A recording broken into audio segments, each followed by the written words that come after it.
Hey, shalom, brothers and sisters. Welcome back. I thank you again for joining me today. Well, today I want to talk about a character is known as Saint John of the Cross.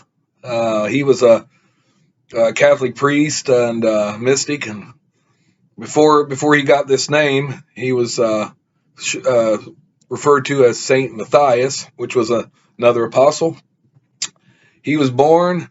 He was born in June 24th, 1542. Died December 14, 1591.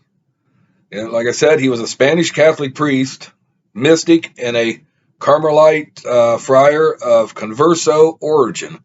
Converso actually means, especially in this Spanish area, Converso. He was Jewish by birth and blood, and he turned to Christianity.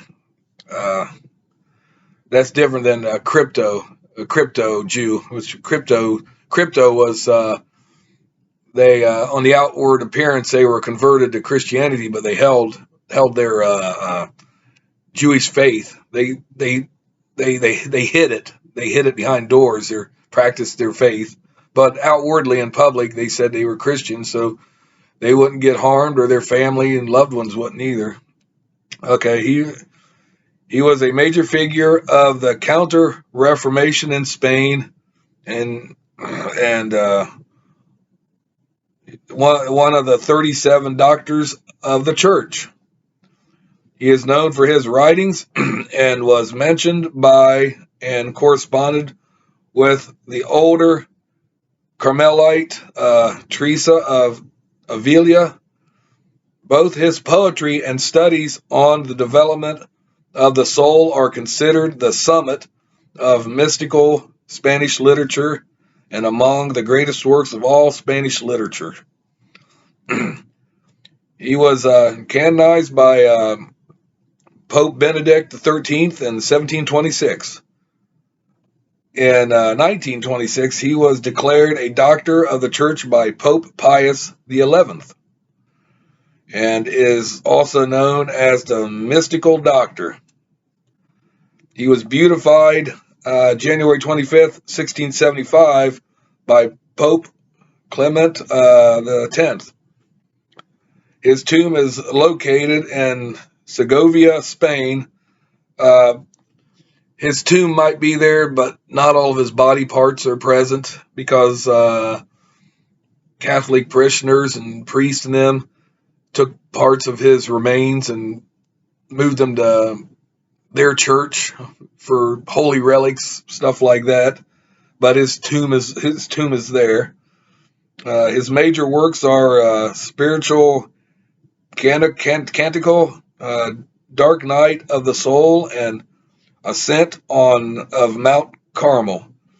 He received his name because the only apostle present at the crucifixion was the Apostle John, of course.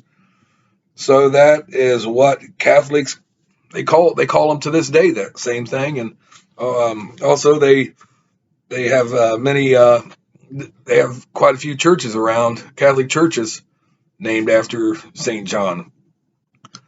Some of his teachings has three simple parts: to believe that Yahweh knows what is best for us better than we do, to see our needs and the needs of others, and to prayerfully hold those needs before Yahweh, and finally to patiently wait with Mary for Yahweh to act on his terms and in his time in a way that all the glory belongs to him. The symbols that represent him is the Maltese cross, the symbol of the Order of St. John, and the Venerable Order of St. John. His death was due to some illness associated with a skin condition. And if we're going to go back to one of his writings, The Ascent of Mount Carmel, and in this account, his book, he talks about how you got to watch out for visions, signs, dreams, wonders. You can't rely just on that. You got to rely on the Holy Scriptures too. I'm not saying that signs and dreams and visions are bad, but you got to be careful of who's giving them what they're saying and things like that. But he gives warnings and reasons to be on guard about this. Not saying that all of them are bad, but the devil can do that. He can do the lying wonders and signs himself, and it's in the scriptures. He could manifest these miracles and visions and influence people's thoughts and things like that. Um, and it was suggested. I've read in a few different books in the past that Emperor Constantine was known for going by his visions, his dreams, and certain signs. And he wasn't a Christian. He didn't go to church. He didn't know anything about the Holy Scriptures. He didn't know nothing about them. But he went by dreams and visions.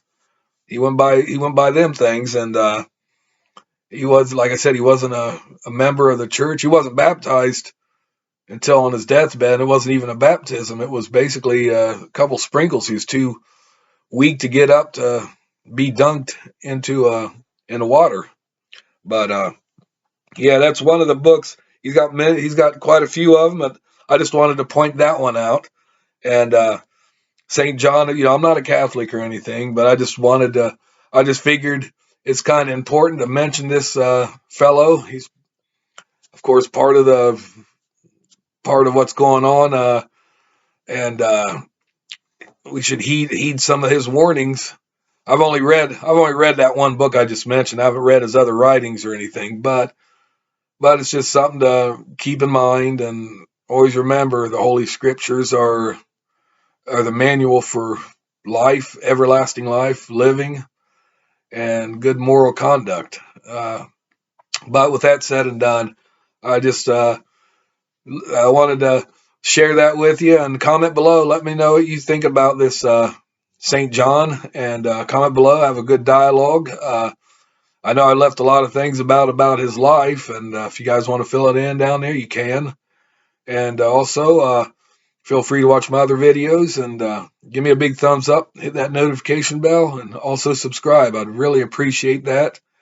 And I thank you again. I really do mean it. Thank you guys from the bottom of my heart. And until we meet again, brothers and sisters, peace out and shalom.